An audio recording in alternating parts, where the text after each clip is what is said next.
Hi, I'm Bryce Bond. And I'm Linda Pellerin. And this is Dimensions in Parapsychology. Do you know her today? We have a man by the name of Bill Cooper. That's right.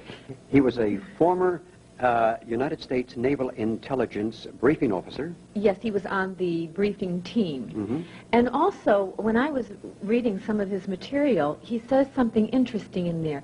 He's just out there to preserve the Constitution and the future of mankind. He's a true patriot. What we Yes, call, we could call him the Ralph Nader Rambo of revealing secrets. Yes, top government secrets. It's going to be an interesting show. He talks about the secret government and also the cover-up of the Kennedy assassination as well. Yes, I'd like to know more about this secret government and also UFOs. Let's meet our guest right now, Bill Cooper. This is our guest, Bill Cooper, and he was with Naval Intelligence. And Bill, I want to thank you very much for coming on the program. Thank you for having me. You're a big guy. Well, you ought to see my father. You mean he's bigger than you? Oh, yes, he's bigger than me. I sit in one of our lawn chairs in Arizona out in the lawn. It's beautiful there. And he came to visit and sat in the same chair, and it collapsed. Oh, my God.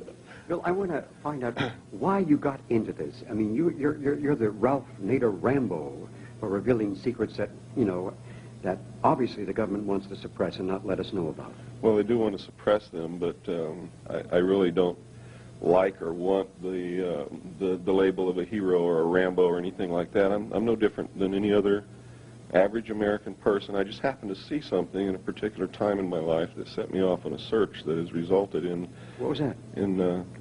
Well, it was in 1966 when I was with the Navy. One of the things that I saw was a UFO, what they call a UFO. Mm-hmm. Of course, this wasn't unidentified. This was a craft. And it was approximately the size of a Midway-class aircraft carrier. Came up out of the ocean while I was the port lookout on a submarine between Pearl Harbor and the Portland-Seattle area. Tumbled on its axis and went up into the clouds. It was metallic. It was a machine. There was no doubt about it. It was witnessed by myself, the captain, the officer of the deck, the starboard lookout, the chief quartermaster, Chief Quintero, who took photographs of it. Mm-hmm. And we were told that it was classified and that we were not to discuss it, not even amongst ourselves. And, you know, all my life I had never believed in these things, although I had heard many stories about them.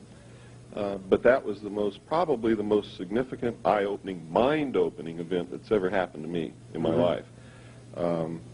And later I was attached to Naval Security and Intelligence, and while I was on the intelligence briefing team for the Commander-in-Chief of the Pacific Fleet, I saw top-secret documents that came across my desk in the process of preparing briefings on incidents involving naval ships, naval personnel, or naval stations, and UFOs that it flatly stated that UFOs are real. They're machines. They're piloted by extraterrestrial beings. Another intelligences, in other words. Right, other intelligences, and that they're interacting with the United States government secretly. And it's really wrong to say the United States government because it's really a secret organization that was created under a governing body called Majesty 12, sometimes called Majority 12, nicknamed MJ-12. Okay, this is nothing to do with the secret government, is it? This is another branch. No, this has something to do with the secret government because through this organization, the secret government actually controls the executive branch of the United States of America. Okay, now, I want to go back, because you have a lot of information. I want to go back to the MJ-12 and also what they've seen on the documents and what you've seen and all the other questions that we have to ask. Now, what is the secret government? We've heard about this a long time. At least some people have brought it forward. What is the secret government? The secret government was actually created, the secret world government was actually created in 1952 when an alliance of all the secret powers, the powers behind the thrones, occurred because of the knowledge of this extraterrestrial presence, had to be dealt with. And they had to create a one-world government, in other words, unite mankind against a possible extraterrestrial threat from out there, if it really exists. The other side of the coin is maybe they created this extraterrestrial threat from out there, and they have the technology that we've created here on Earth ourselves and are making us think that it exists.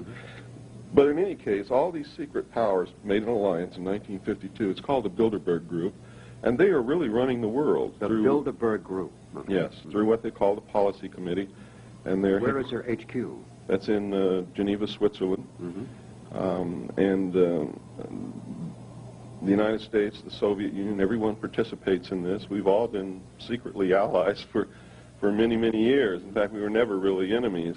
But that type of Hegelian conflict situation has been created artificially in order to get large sums of money in the form of taxes and other things from the populace of the world in order to fund these secret activities and actually bring about the New World Order, which, by the way, on September the 11th, the first official mention of the New World Order, which I've been talking about for years, was made by President Bush. He mentioned it 3 times in his speech on September the 11th. Since then, Shevardnadze of Russia has made the statement, and I quote, Iraq is performing an act of terrorism against the emerging New World Order, unquote. And Margaret Thatcher and many other heads of government are now talking about it. It's a daily subject of conversation, and it goes right over the heads of most Americans. They don't understand this. And they had better wake up and understand it, because in order for us to join a New World Order, we have to lose our Bill of Rights. What's happened in Russia and Eastern We've lost Europe. these already, haven't we? Well, we've already lost the Fourth Amendment. We've lost certain portions of the First Amendment. For instance, people don't believe that books can be banned in this country. If they were paying attention, just last week a book was banned in this country. It's the book written by the Mossad officer about the Israeli intelligence group. There was a court order issued to the publisher not to publish that book anymore. Barbara Honegger's book, October Surprise. If you go and try to order it, you can't get it. And if you look in the book, there's an R by the book, and that R means restricted. People don't understand this. So there is suppression going on. There is not only suppression going on, but there is a campaign underway that if it's not successful, and the campaign is to get rid of our rights, but to make you want to. That's what the drug war is all about. And if that doesn't work, then they will... The drug war is to make you get rid of our rights? That's right. That's fascinating material. Wow. And, well, it's already happening. You'll notice in all the polls, Americans are indicating that they're willing to give up some of their rights to get the drugs and the crime off of the streets. This has never happened in the history of this country. So all this was manipulated by some other powerful force, a secret government, in other words? Oh, yes, absolutely. Anybody can figure this out with simple mathematics and a little bit of common sense. If you just look at a map, that if you can find one that has all of the cities and towns in the United States on it, count each one of them. It's going to take you a long time to do that. Oh, I imagine. But you count each one of those cities and towns, and then you realize that each one of them are full of drugs and have to be kept full of drugs to supply the people who buy these drugs on a daily basis. And then it becomes mind-boggling. And you have to realize that this takes tremendous amounts of money that nobody, no individual or no individual group has. It takes an organization. It takes a supply network. It takes transportation. It takes a distribution network. It takes coordination. It is incredible what an organization would have to have just to furnish everybody in this country with a box of Cracker Jacks. God, it's like some giant enigma has enveloped itself around the planet that nothing can be done because it's manipulated and controlled by this secret government, in other words. Well, that's true, but something can be done. You see, most of their power comes from the fact that it's secret. And you have to understand that anything that is But it's not secret any longer. That's right. But most average people don't believe that this is occurring. They find it goes way beyond their concept In other words, oh no, it can't possibly be happening. We trust these people implicitly. That's right. No, That's be happening. We trust these people explicitly. That's right. Yeah. That's the attitude. And especially in America, where they believe that this is the best government in the world, it can't happen to us. And they don't understand it's not the government. It's a secret organization that has penetrated, infiltrated the government, and actually taken over our government, and is now causing the government to act against us through their actions, not through what was legally and constitutionally set up to perform as our government. And that is functioning the way it's supposed to. And when it's run by citizens, real citizens, then it works. Wow. This is mind-boggling to think about, that this huge organization is manipulating and controlling not only drugs and crime, and you also would say it's part of the Hussein war in Iraq right now? Absolutely, yes. What's going to be the outcome in your perception? Well, let me give you the There's scenario. too many people over there, and this guy, you know, any government leader with all the pressure being put upon him now would completely surrender or just evacuate Kuwait and say, I'm going home. Mm-hmm. This is orchestrated. Hussein is reading his script and acting out his role to bring about the New World Order. You see, change can't come about without conflict because people resist change. It's the normal thing. You must have a disaster. And conflict is economy. Right, to institute great change. Not only that, but think who's over there. They've sent 500,000 of our most devout, most dedicated patriots who are sworn to uphold and protect the Constitution. They're now in the Middle East. They're out of the country. They're in a position, in a foreign environment, very hostile environment, where they can be killed very easily with chemical warfare. And I have to tell you this from my stint in the military, that our troops have no protection in a desert environment against chemical warfare. Those men are dead. They have to get the patriots out of the country, as many as they can, and they have to get rid of them, because patriots will not allow them to suspend the Constitution and join the New World Order. The ones who are left, when this happens, are targeted and will be rounded up in the dead of night, probably on Thanksgiving, Christmas, or New Year's, when they know that everyone will be home, in order to bring about the New World Order, to join the New World Order. That's what's happening in the Middle East. Nobody cares if Hussein invaded Kuwait. Nobody believes, or could possibly believe, that we're there to prevent the price of oil from going up to $26 a gallon, because our mere presence has driven it up to almost $35 a gallon. If there's a war, it's going to go much higher than that. Bush told the truth when he said that out of the Middle East conflict will come the New World Order. He was telling the truth. And it's one of the few times that he's told the truth. Okay, now, Bill, you're absolutely fascinating, and this is information which is startling to a lot of people. It will be. Now, I want to get back to the M12, or the ones who are in contact with extraterrestrial intelligences, whether they come from alternate realities or other dimensions, or whether they come from some physical time, place.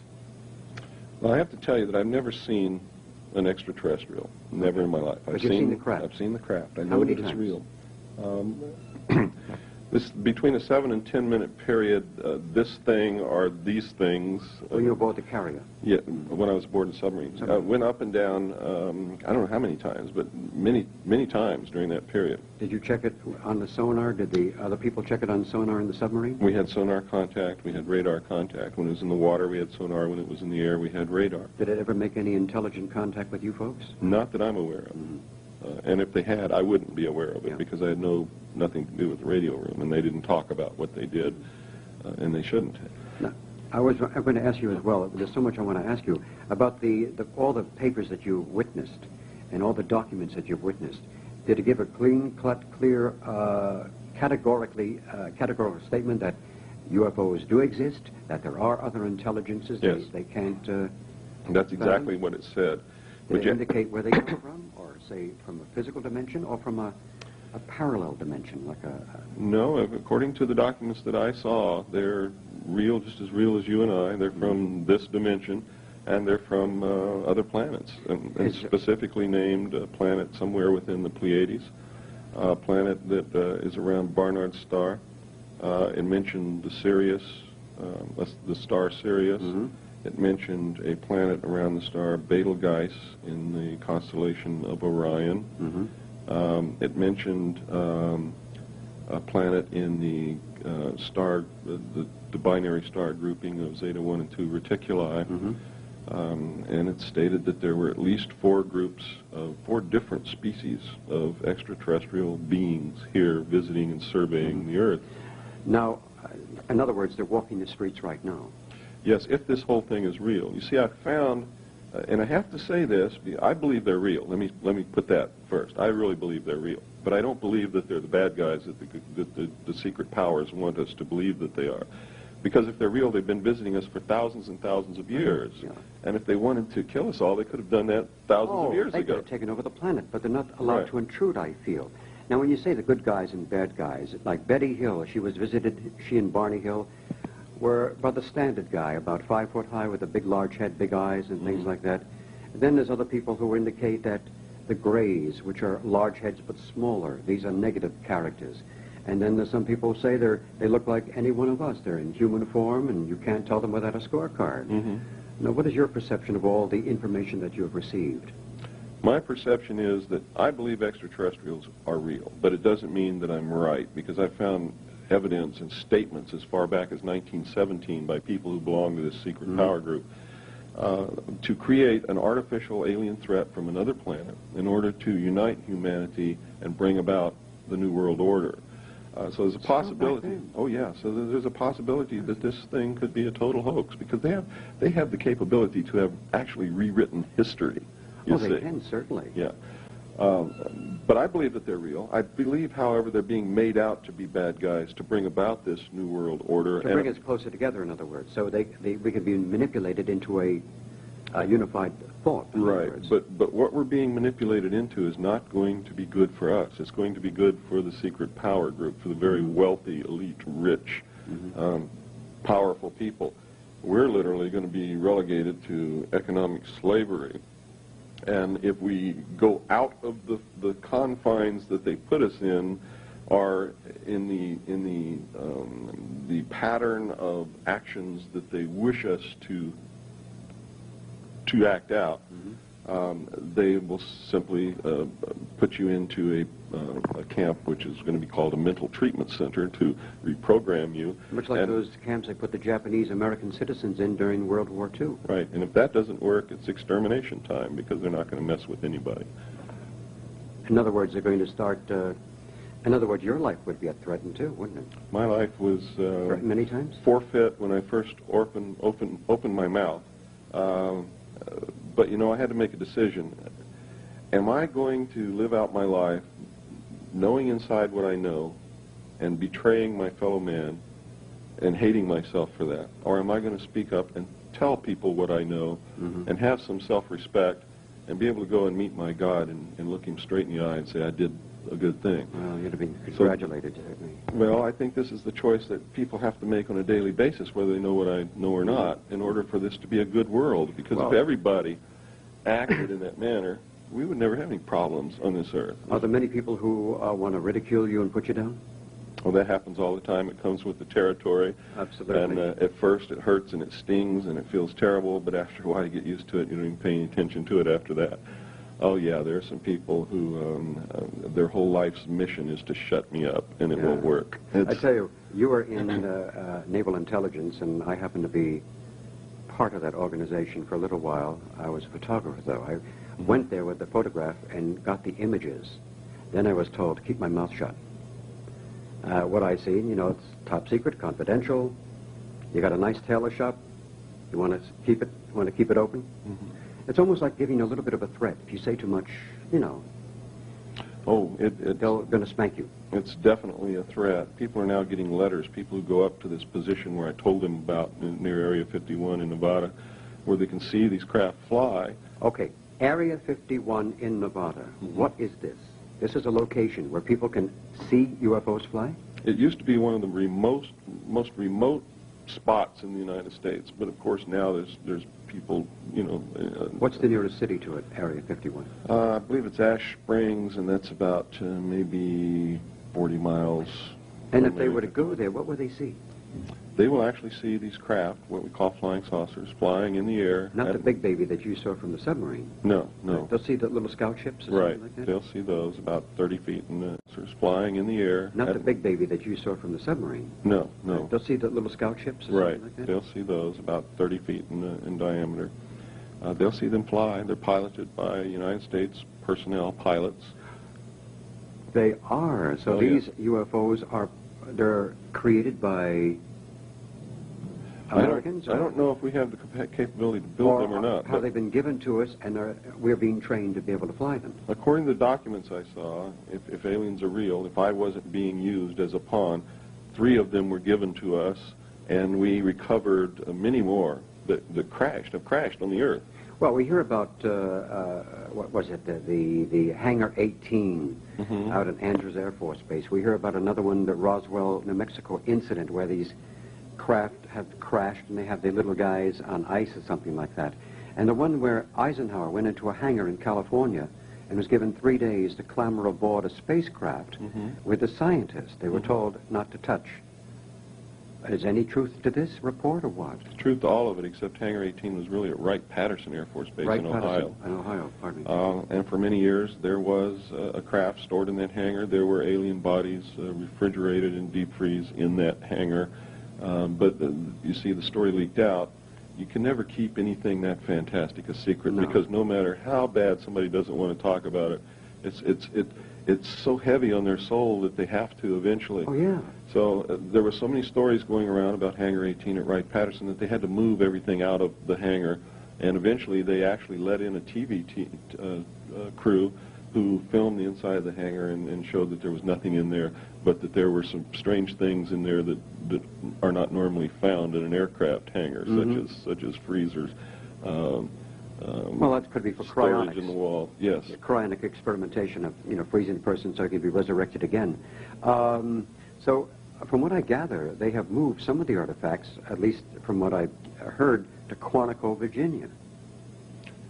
Or some behind in Las Vegas, Nevada, and some agricultural station. There's an alien technology unit in Las Vegas, near Nellis Air Force Base. Super secret. Trucks go in and out of there, always escorted by security vehicles. At night, there's the most incredible light security thing set up around a fence that you can see through binoculars.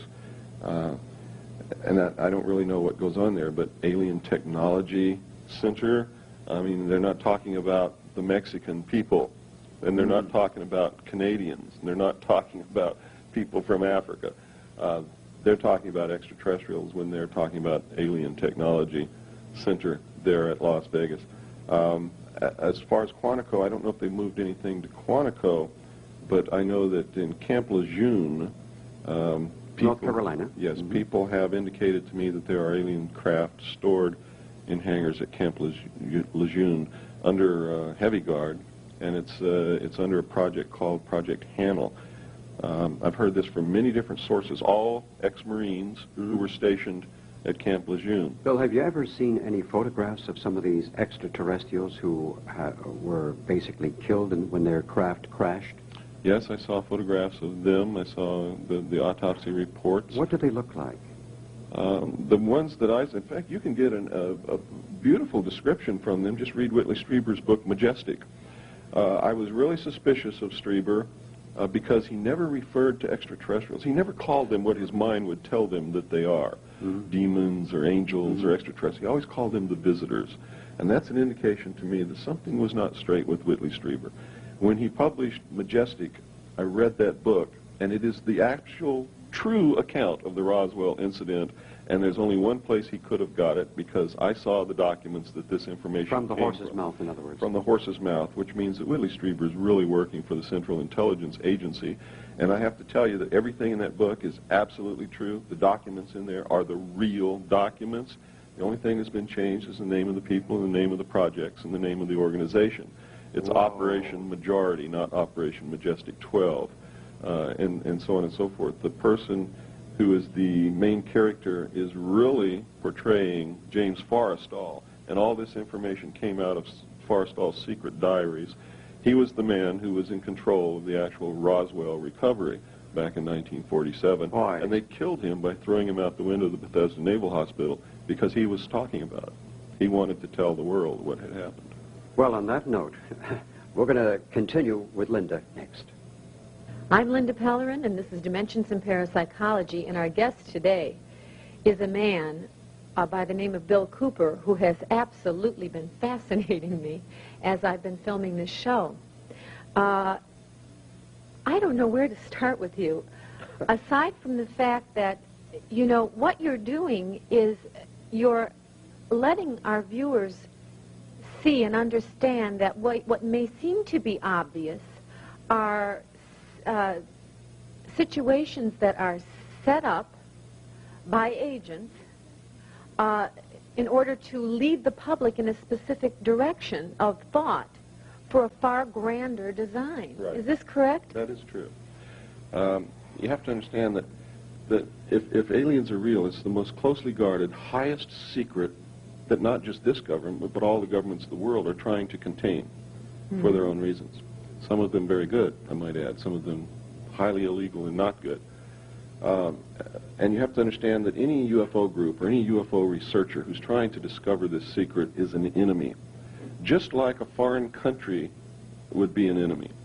And just as they would go after foreign agents and foreign intelligence organizations to stop them from discovering the truth, they go after researchers and UFO organizations and magazines and all of these things to make sure that you don't discover the truth and you only find out what they want you to find out, and they do it in ways that some of it is the truth, some of it is disinformation. Many times they pick people that have titles, people that are well respected in the public eye. That's and when correct. they come out and speak out, then you do believe what they say, or else the average American does. Sure, and they create situations that will make you believe them. For instance, the artificial antagonism between Philip Klass and Stanton Friedman. Uh-huh. You see, this is all a show. It's all show. It lends credibility to Stanton Friedman. How about when Whitley Strieber was on the air, I think it was on the Mike King show, across from, I believe the man's last name is Blum. Howard Blum. Yeah, Howard. If you just read his book, Out There, I haven't read it yet, but I was thinking of it. you need to read it because it's a classic case of government disinformation. That's why I'm getting into this. You now. see, if the documentation that I saw is real, and I believe that every bit of it is, Okay. then the United States did not create a working group to look into the situation of aliens in 1978 or 76 or 82 or any other time. Uh-huh. Either Howard Bloom is working with them to put out information that would tend to make the average public not believe the true facts, Yes. or he's being fed information to write in his book That's incorrect? that's incorrect. They would like people to think that aliens have not been coming here, that they have not been interacting with them for all this time, but they're really looking into the matter, and they think there may be something to UFOs, and they're really listening into the signals from space to find out if there's intelligence. And then sometime in the near future they will say, we've made contact. We've actually found that they're there. And then they will stage some kind of a landing in front of the television cameras for the whole world to see, to say, yes, they're real. And we've just discovered them, and we know that they're there, and they're so far advanced from us that we better unite this world together in order to face this possible threat from outer space. Uh-huh. Uh-huh. Very, very interesting. This will happen. I guarantee you it will happen. I tend to agree with you. You know, now also, we have Bud Hopkins, who's written books, and we have the Whitley Striebers and the Blooms, or Blum, I'm not sure how you pronounce that. Are these men, would you say that they were agents? Whitley Strieber absolutely is. So is Bud Hopkins. Howard Bloom, I don't know if he's an agent or if he's just been fed information to write I always about. wonder about people that will state things, and then when you ask them to qualify it or give more information, they say it's A, either not important, or B, they try to make you feel foolish on the air for even asking it, or C, they deny it. You know, what are you talking about? You know, I always wonder about that because they've made all these bold statements, these blanket remarks, and then they won't qualify anything, and you wonder where they're coming from. Well, that's because they don't know the subject, really. They've been given certain things to say.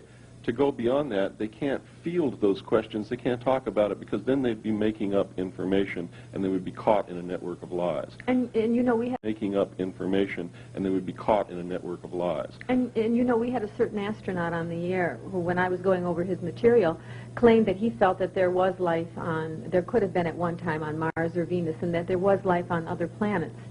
And then when we had him on the show, he completely denied everything, and when Mr. Bond asked him about the rings in the wheat field, he said, well, yes, now that can't be denied, and we must look into this seriously. So, I mean, there was this back and forth political jargon going on. He's parroting the government Yes, point of he view. Privately, he would probably tell you the truth.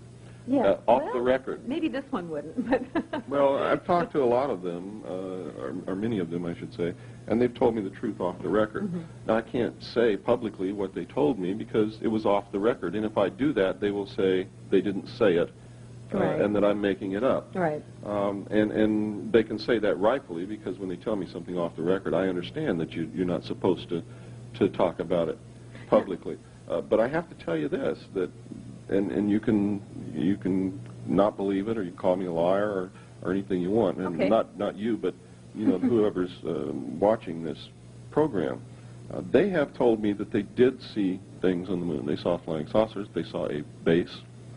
They saw all kinds of strange things. They've seen on the moon and Mars, from the photographs that came back from Mars, and from their own observations on the moon, that there's the remains of an ancient civilization. One-time civilization. Yeah, that had at least reached the Bronze Age. On Mars, there's the remains of agricultural terracing. There's a face. There are pyramids. There's the remains of a city. There's all kinds of things. On the moon, there are pyramids. There are obelisks on the moon. If you saw, that shows evolution. yes, it does. And Oh, my gosh. if you saw 2001, the movie, Yes. they were trying to tell us in that movie. That movie is not fiction. I mean, it portrays something that's going to happen in the future. I find a lot of the movies aren't so fictional. That's right. The obelisk in that movie on Earth, where the monkey came up and touched it, and all of a sudden Yes. he had an evolution in consciousness. He evolved at that point. That obelisk represented the extraterrestrial influence on humanity in our own history. Okay. The obelisk they found on the moon represents what they really found on the moon. And what they portrayed as happening out in space is something that is going to happen in the future. Well, we're going to get back on this subject as soon as we take a brief break. Ladies and gentlemen, the late Yul Brynner. I really wanted to make a commercial when I discovered that I was that sick and my time was so limited. I wanted to make that commercial that says simply, now that I'm gone, I tell you, don't smoke. Whatever you do, just don't smoke. If I could take back that smoking, we wouldn't be talking about any cancer. I'm convinced of that. I'm Linda Pellerin, and this is Dimensions in Parapsychology, and our guest today is Bill Cooper. We were talking about UFOs and government secrets and cover-ups and all of those things, and people that pose as information getters and information givers that really may be secret agents leading the public into certain modes of thought. Now, before we get on the Kennedy issue, the assassination, I would like to ask you if you know of, or who you know of, that has actually had an alien encounter. Who I know Physical alien encounter. personally? Yeah, not just the craft or the saucer, but if you know of anyone personally who's had an alien encounter that leads you to believe that that these aliens do walk. Yes, I've met several people. I probably would never have known it in my life if I had not come forward and talked. But they come to me to tell me about their experiences, and they call me and they write me. I have letters that are incredible, just absolutely incredible. Well, And how about secret documents, though? Have you ever seen anything written where they've actually had captured or found the dead body of an alien? And Oh, yes. Yes, and I've read the autopsy reports, and we found live aliens. In fact, the movie E.T. is the story of an alien which they called E.B., who was captured in the late 40s. They found him wandering in the desert, actually, just like the movie starts out. Right. And they were hot on his trail, and they finally captured him. And he lived until 1952. He died in June the 2nd, 1952. Project Sigma was actually a result of his illness. They made a valiant attempt to try to contact his race, if this is all true, in space, in order to gain favor with an obviously technologically superior race that could have squashed us if they wanted to. It was an opportunity for us to say, hey, we found one of your people here. He's ill. We want to save his life. Please come and help us. They did establish contact. They did come to the Earth. It resulted in the meeting between Eisenhower and the aliens in 1954. But it was too late to save his life. He had died in the meantime. Have they established languages, or they must have, languages to communicate. From what I understand, at least this one particular group that we're interacting with, and they have an object that's crystalline in nature that they can hold in their hand. I guess it's like a computer. When they talk or transmit whatever it is that we're receiving that we understand as English, this device is what makes it possible. And when we talk back to them, this device makes them understand us. Crystal translator. Well, I don't know if it's a crystal or what it is. The documents describe it as being crystal in experience. But we know that if we could ever unlock the secret of the crystal, we know it's a radio transmitter and a radio receiver. Crystals transmit radio frequency. Right. They also receive radio frequency. You can make a radio receiver in your home with a crystal with no power source. You don't have to plug it into the wall or anything. You can receive radio signals with a crystal. We also know that its structure indicates that it could be used as a storage device for information if we could unlock the secret of how to do that. And scientists are trying to work with that to find that out right now. And if we ever do that, we'll be able to store probably the entire knowledge of the world in one quartz crystal about the size of Well, that this. would be efficient. Yes, it would be very efficient. Quite extraordinary, too. Now, getting off this subject a little bit and jumping over to the Kennedy assassination, what do you feel really happened there? What have you read or what do you know that we don't? Well, I know that Kennedy knew about the drug situation, and he ordered them to stop bringing drugs into this country and selling them to the American people.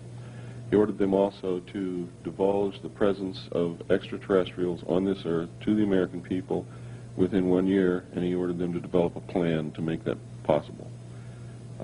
They decided that it was premature. Of course, the large sums of money that are derived from drugs, they not only wanted that money to finance their black projects, but they were deriving personal profit from this also. It's just beyond the capability of a human being to resist temptation of that magnitude, I believe. I believe that our teachings are right when they say don't put yourself in an opportunity to be tempted. And they ordered his assassination, and the people involved were Division 5 of the FBI, the CIA, the Secret Service, and the Office of Naval Intelligence, who performed all the changes on the body. They're the ones who did the autopsy. Navy was in charge of the body from the time that it left Parkland Hospital until the time that the autopsy was finished and the body was buried. They switched his brain with that of someone else so that no one would know the true nature of the projectile.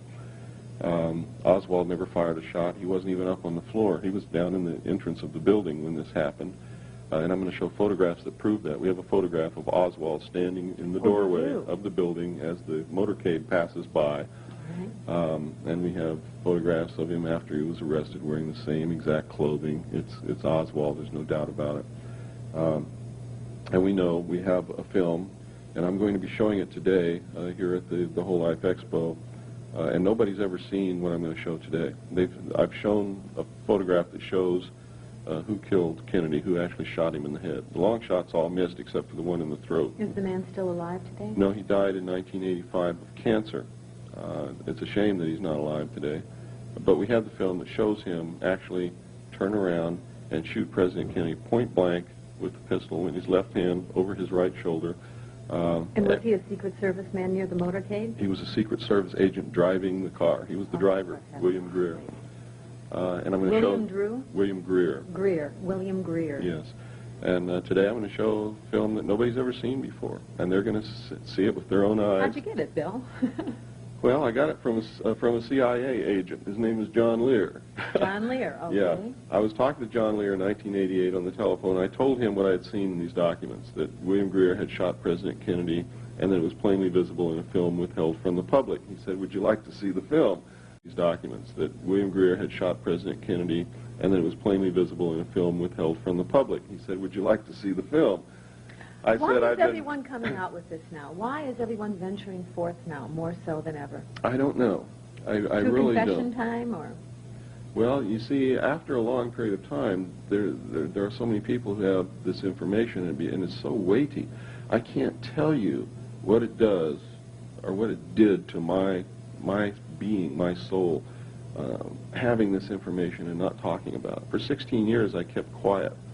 When I first got out of the Navy, I tried to make this knowledge known to a couple of reporters, and I told them, please don't call Washington and try to verify this. But they didn't believe what I was saying. They did call Washington and tried to verify it, and it resulted in 2 very nasty attacks on my life. And the scars you see on my face are results of that. I lost my left leg. Yes. They visited me in the hospital. They asked me, you know, are you going to shut up, or the next time are we going to have to do it permanently? I said, I'm going to be very good. You don't have to worry about me anymore. And I kept my mouth shut for 16 years. But it literally ate me up. It was eating at my very soul. It was destroying me personally. I couldn't have a close relationship with a woman. I couldn't do anything right because I was afraid that I would say something that would endanger their life. When I started feeling real bad, I would go and try and drink it away, you know, with alcohol and things, and that didn't work. Well, you were living a lie. Yes, I was. I was living a lie, and I hated myself because of this. When I started talking about this and telling the truth, then all of a sudden my personal life came together. I feel wonderful now. I'm not afraid of anything. For it was a very fascinating interview and a worth of knowledge. And I'm so happy that we had you on the show, and I hope we have you back again. Well, thank you. All right, and thank you very much. And Bryce will be right back. Thank you, Linda. Continuing now on Dimensions in Parapsychology, our guest today is Bill Cooper. He's an extraordinary man who really, something has been bothering him for many, many years, and it's like a festering cancer within inside that he had to validate and get rid of for his own personal, normal life.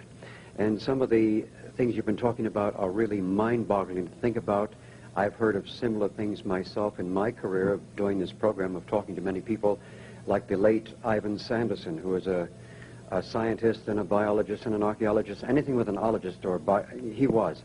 He was talking about some of the things, like they're having the Sasquatch, the Bigfoot, the Yeti. They have one of these creatures in a block of ice, and they keep him frozen because the man who shot him, if they find out that this Yeti is more human-like than animal-like, then the man stands to be in a murder charge, and things like that. He was talking about when he was in British intelligence down and around the Grand Chaco, and seeing a craft within the water going about 240 knots, about I don't know how many fathoms deep within the ocean itself. There's lots of things like that happening. Now, the planning for Kennedy's assassination was all staged. Was all cleverly planned. In Yes, other words. absolutely, yes. Was Johnson have anything to do with that? I don't believe Johnson had anything to do with the planning, but Johnson had to be told that it was going to happen, and maybe not when, but that it was going to happen because he would have been the next president, and Which they had he was, to. yeah. Yes, they had to have somebody who was on their side in order to phony the Warren Commission, the Warren Report, to make sure that the cover-up was maintained. In other words, Johnson knew ahead of time that Kennedy was going to be assassinated. He had to, and they had to know that he was going to maintain a cover-up. Otherwise, they could not have allowed Johnson to be the president, because then he would have instigated a real investigation, which would have discovered the real facts of the matter. So while Johnson probably did not plan it, he had to be a part of it. He had to know about it. He had to have assured the power group that did this that he would maintain the cover-up. And of course he did. Now, what about Bobby Kennedy's assassination? Was that also planned by Sirhan Sirhan? I haven't really gone depth into Bobby Kennedy's assassination. I do know that it was not solely the act of Sirhan Sirhan. For instance, over 9 shots were fired in the ballroom. Sirhan Sirhan's revolver only held 8. None of the security people or Secret Service agents fired a shot, according to their own testimony. Sirhan Sirhan was always that? in... Pardon? Did you believe that? No, I don't believe it, because the man who shot Bobby Kennedy was also a security person. And very skilled. Yes. You see, Sirhan Sirhan was always in front of Bobby Kennedy, but the death shot came from close behind his right ear, which meant, and there's only one person who was standing there. His name was Caesar. He was a security guard. He was one of the people who were supposed to be protecting the president, just like William Greer was supposed to be, or protecting Bobby, just like William Greer was supposed to be protecting President Kennedy. So we know that it was a conspiracy, that there was more than one person involved, and again, it was a security person who killed Bobby Kennedy and not Sirhan Sirhan, who was involved. We also know that Vicki Cooper, the editor of UFO Magazine, is the niece of Grant Cooper, who was Sirhan Sirhan's defense attorney, and that he did not defend Sirhan Sirhan. He wanted to make sure he was guilty. And Grant Cooper has all kinds of ties to the CIA and the Russelli mob, who was in cahoots with the CIA to bring drugs in the country and also to help assassinate Castro when they were trying to do that. You know, it's very disillusioning to think about that. We have organizations like the CIA, Secret Service, and FBI and things like that, which may not be working in our behalf. I can guarantee you they're not. They're working for the secret world power structure toward a new world order, a one world government. They're actually working to destroy the sovereignty of the United States, to destroy the Constitution so that this new world order can come about. The intelligence community has never worked for the American citizen. It was created to serve the secret structure. That's why the laws governing it are set up so that nobody can look into what they're doing. Do you realize that the National Security Agency, by executive order of the President of the United States, is not subject to any laws of this country or any state in this country? And the executive order states, it says that the National Security Agency is not and will not be subject to any law unless it is specifically stated in the law that the National Security Agency is subject to that law. So all these people who are in this organization, if they do something, a minor infraction, they can't be touched? Like That's right. Immunity for some diplomat? They can do anything they want. They're completely outside the law by executive order. Now, an executive order is a law written by the President which violates the Constitution, which says that there shall be separations between the branches of government and that Congress is responsible for the legislation. So they're setting these people up as little tiny mini demigods. That's exactly what they're doing, yeah. My God, that's a nice place to live. Now, do you feel that any extraterrestrial intervention, some other higher intelligence, will intervene eventually? No, I don't. And I'll tell you why. Why would they? I'm so disappointed in all these people who say, well, I don't care what happens now. I'm not going to do anything to stop it because the benevolent aliens will come down and take me off of this planet when it happens. No way, right? No way. Why would they? Why would they take us to their planet to destroy their planet like we're destroying ours? Exactly. There's no reason for it. The first law of any sentient being is self-preservation, and they're going to do things in their own best interest. And for their own best interest, they better not have any human beings on their planet. Who wants them? That's right. We need to change ourselves first. We need to become what we would like others to be. In other words, everybody says, well, I wish the world was this way, and I wish that person was that way, and they'd stop doing this to me. They don't realize that if they would first be the person they want Bill, are others you to be. a religious guy? You believe in God? I believe in God, yes. You're a spiritual definitely. being, more so than a religious person, I imagine. Yes, that's the way I would So the deity basically lives within you, and if people can touch into that within themselves and look for the good Right. in themselves and all mankind, Yes. then we could overcome what is going on at the present moment, eventually. Right. One of the greatest misconceptions that anyone can have is that man is God. Man is not God. We're a fragment of that. We are a fragment of God, but man has to understand that no part can be as great or greater than the whole. Mhm. So man cannot set himself up as God. People who think that man is God and worship knowledge and technology and believe that by the use of knowledge and technology man can become God or can be God are actually practicing Satanism. And I'll tell you why. The worship of knowledge is Satanism. The concept that man can be God or is God is Satanism. Not because I'm a Bible thumper or anything like that, but because if you believe the story in the Bible that Satan enticed Eve to pick the apple from the tree of knowledge and make Adam eat it, which is the original sin, The myth, yeah. then you have to understand if that apple represents knowledge, then the worship of that apple is Satanism because the whole thing was instigated by Satan. And who is the serpent? The New World Power? I really don't know. Oh, the secret government? You have to understand that I'm not a prophet. I don't have any knowledge of all that. I would say, though, that they certainly worship knowledge and have the concept that through technology man is God. Therefore, I would have to say that that's probably right, although I'm going to have to tell you and your audience, you have to decide that for yourself. Good for you. Now, I want to find out, what is your future sight see? What is your can't even pronounce the word. What is your predictions for the future, especially when it comes to extraterrestrials or UFOs and things of this nature? Are there going to be any full-scale landings? Well, I believe whether they're real or not, there's going to be a landing. If they're not real, there's still going to be a landing, and there's going to be human beings dressed up Perpetuated by the secret power structure. There was one basically at the World's Fair, and there was one at Freedom Land. They had a spacecraft parked out there. People could go aboard. It was like a dummy. But people certainly said, wow, I'm going to go aboard that. Did you see the ending of the Olympic Games in 1984? Yes. You should get a tape of the closing ceremony. It was occurred at night, and the UFO... A spacecraft held Yes. by helicopter. Well, it wasn't held by a helicopter. There was no helicopter up there holding this thing. They'll tell you that, but it's not true. Can you imagine the liability that they would have if they were carrying this thing suspended on a cable underneath a helicopter over the heads of hundreds of thousands of people? They wouldn't do You're it. meaning to say that that thing used in the 1984 Olympics, the closing ceremony, Was under its own power. was under its own power? Yes, That's fascinating, with these laser lights dancing out of it? that's right.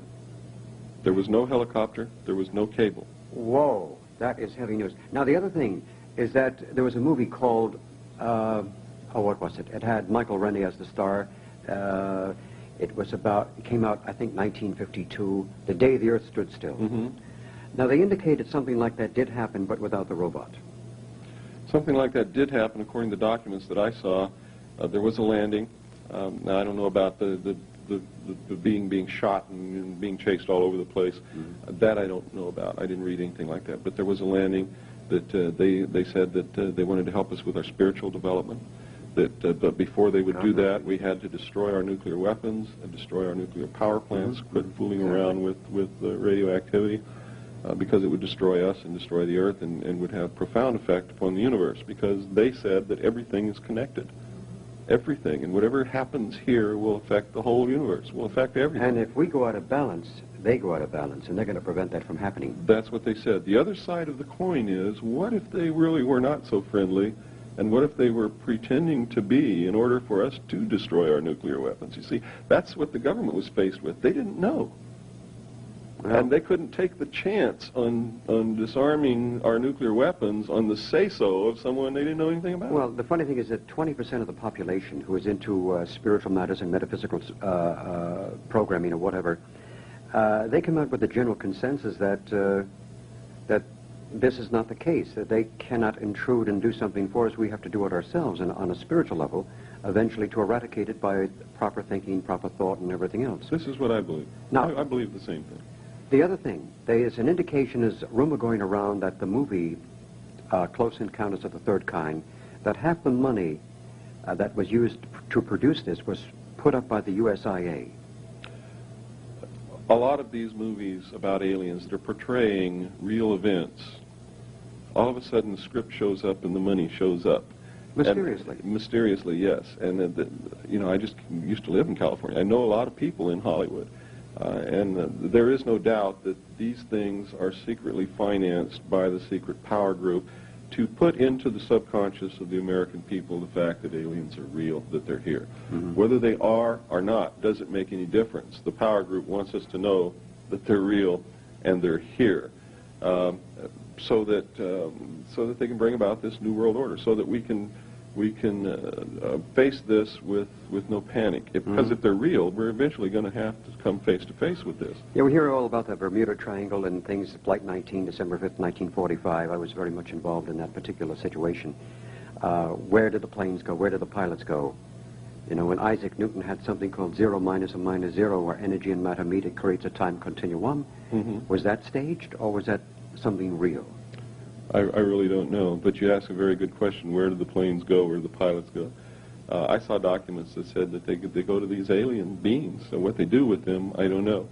But I saw photographs, official NASA photographs of things on the moon that shouldn't be there when I was with Naval Intelligence. Now, there's several books out. One by Leonard, somebody else is on the moon, showing Yeah. a derrick and a crater being filled within 3 days. Yeah. And then the NASA photographs, you can get these from NASA. And I Well, think all you you have to do used is... to be able to get them from NASA. But you need the number behind Yeah, the picture. you But need if you the don't know number. the number, forget they'll That's discourage right. you. But shows the face upon the moon. And there's been a couple of psychics, Harold Sherman and Ingo Swann, who did that projection to the planet Jupiter 6 months before the Jupiter flyby. They also projected to the surface of Mars and found the pyramids, about 4 times the size of the Cheops pyramid in Giza.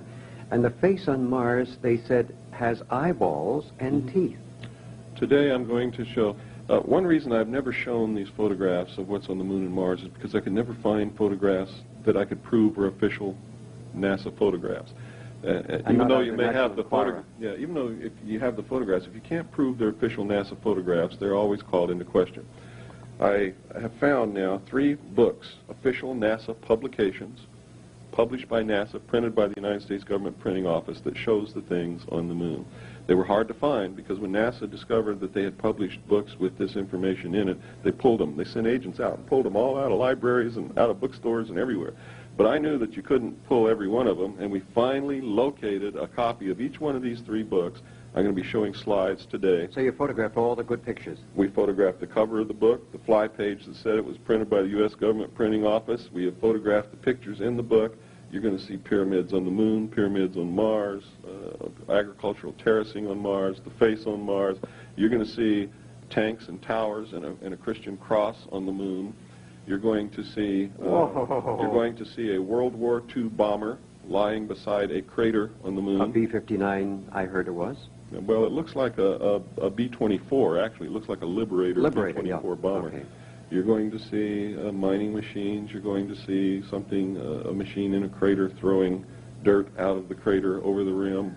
You're going to see domes, 4 domes all lined up in a row in the crater Kepler. You would say, Bill, that almost every one of the astronauts who went to the moon has seen something. Oh, of course. And you can tell by looking at their lives what's happened to them since they come back, that they saw something else besides rocks up there. I mean, their whole lives have been altered beyond the believability that all they did was make a trip to the moon and see a bunch of rocks. But right now, they seem so intimidated and so frightened to say anything about it.